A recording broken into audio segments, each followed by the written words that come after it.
ओम श्री गणेशाय नमः। श्री जानकी वल्लभो विजयते। अयोध्या कांड को आगे बढ़ाते हुए दोहा नंबर 96।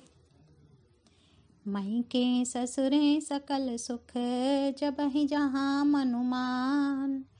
तह तब रहि सुखेन सिय, जब लगी विपति बिहान। सियापति राम जय जय राम, मेरे प्रभु राम जय जय राम।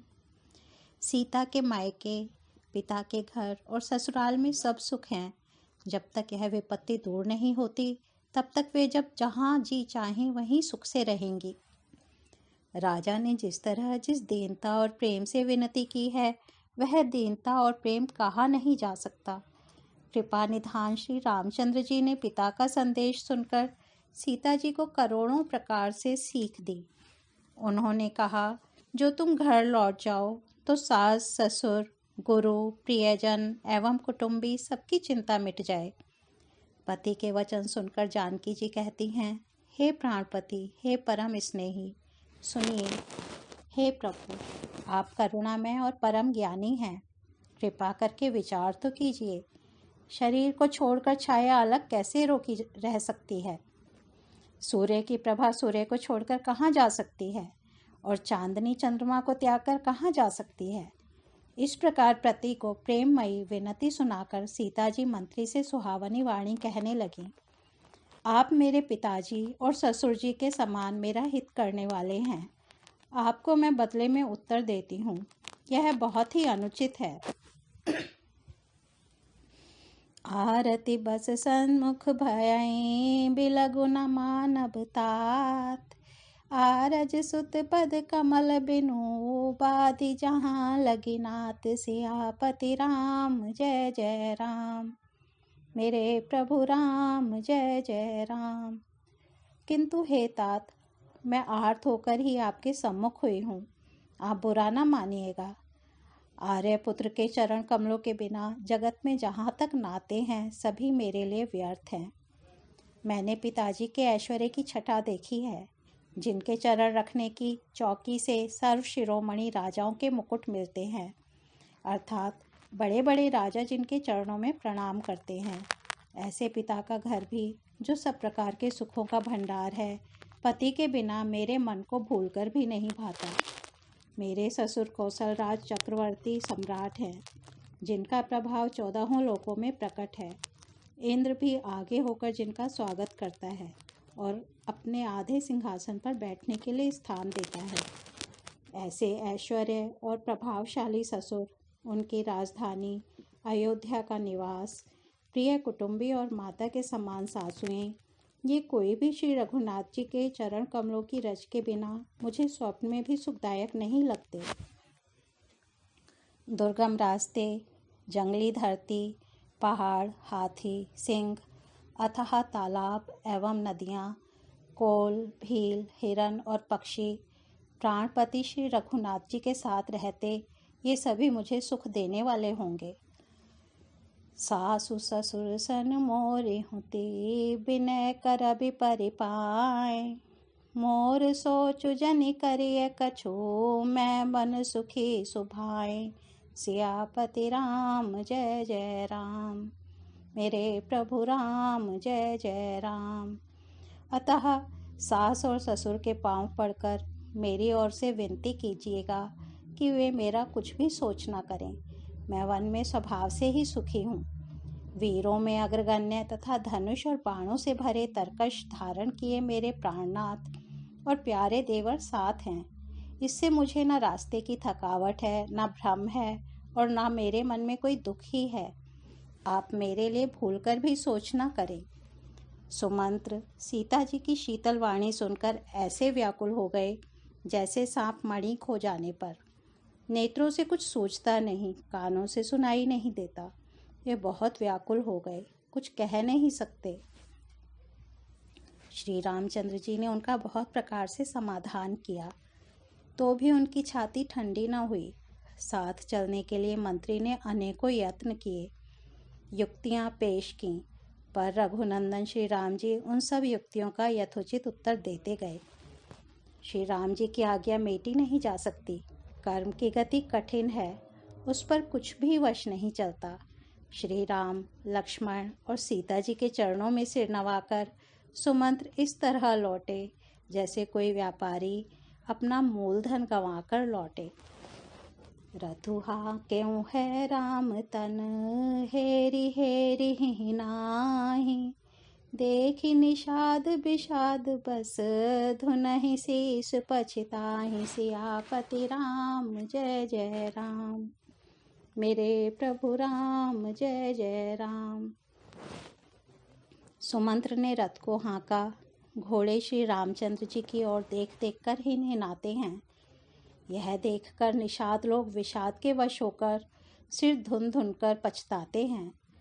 जिनके वियोग में पशु इस प्रकार व्याकुल हैं, उनके वियोग में प्रजा, माता पिता कैसे जीते रहेंगे। श्री रामचंद्र जी ने जबरदस्ती सुमंत्र को लौटाया। तब आप गंगा जी के तीर पर आए। श्री राम ने केवट से नाव मांगी, पर वह लाता नहीं। वह कहने लगा, मैंने तुम्हारा भेद जान लिया। तुम्हारे चरण कमलों की धूल के लिए सब लोग कहते हैं कि वह मनुष्य बना देने वाली कोई जड़ी है, जिसके छूते ही पत्थर की शिला सुंदरी स्त्री हो गई। मेरी नाव तो काठ की है, काठ पत्थर से कठोर तो होता नहीं। मेरी नाव भी मुनि की स्त्री हो जाएगी, और इस प्रकार मेरी नाव उड़ जाएगी तो मैं लुट जाऊंगा, अथवा रास्ता रुक जाएगा जिससे आप पार ना हो सकेंगे, और मेरी रोज़ी मारी जाएगी, मेरे कमाने खाने की राह ही मारी जाएगी। मैं तो इसी नाव से सारे परिवार का पालन पोषण करता हूँ, दूसरा कोई धंधा नहीं जानता। हे प्रभु, यदि तुम अवश्य ही पार जाना चाहते हो तो मुझे पहले अपने चरण कमल पखाड़ने दो।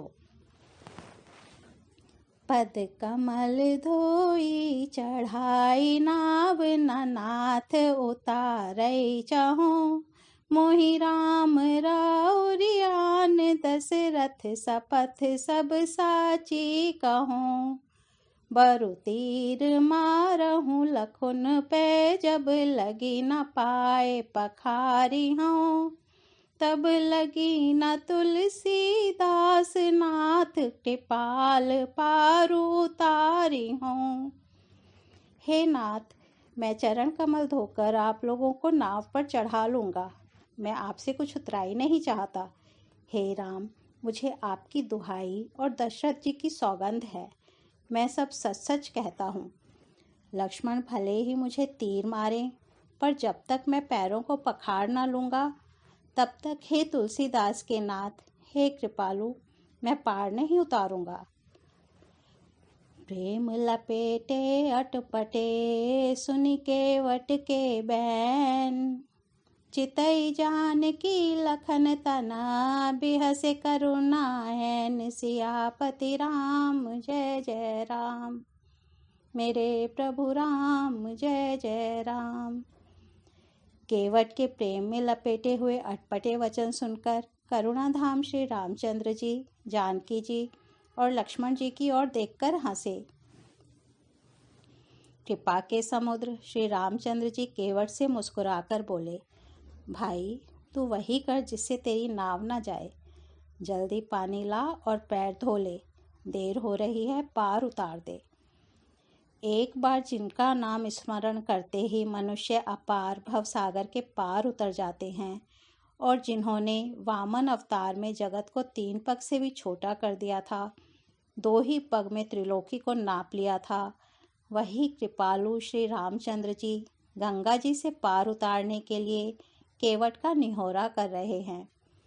प्रभु के इन वचनों को सुनकर गंगा जी की बुद्धि मोह से खिंच गई थी कि ये साक्षात भगवान होकर भी पार उतारने के लिए केवट का निहोरा कैसे कर रहे हैं। परंतु समीप आने पर अपनी उत्पत्ति के स्थान पदनखों को देखते ही उन्होंने पहचान कर देव नदी गंगा जी हर्षित हो गई। वे समझ गईं कि भगवान नर लीला कर रहे हैं। इससे उनका मोह नष्ट हो गया, और इन चरणों का स्पर्श प्राप्त करके मैं धन्य होंगी, यह विचार कर वे हर्षित हो गईं। केवट श्री रामचंद्र जी की आज्ञा पाकर कठोते में भरकर जल ले आया। अति आनंद उमगी अनुरागा, चरण सरोज पखारन लागा। राम सिया राम सिया राम जय जय राम। राम सिया राम जय जय राम। बरषि सुमन सुर सकल सिहाही, एहि सम पुण्य पुंज को नाही। राम सिया राम जय जय राम। राम सिया राम जय जय राम। अत्यंत आनंद और प्रेम में उमंग कर वह भगवान के चरण कमल धोने लगा। सब देवता फूल बरसाकर सिहाने लगे कि इसके समान पुण्य की राशि कोई नहीं है। ओ मंगल भवन अमंगल हारी, द्रबहु सो दशरथ अजिर बिहारी। राम सिया राम जय जय राम। राम सिया राम जय जय राम। आज अयोध्या कांड को यहीं विराम देते हैं। कल इसके आगे बढ़ेंगे। धन्यवाद।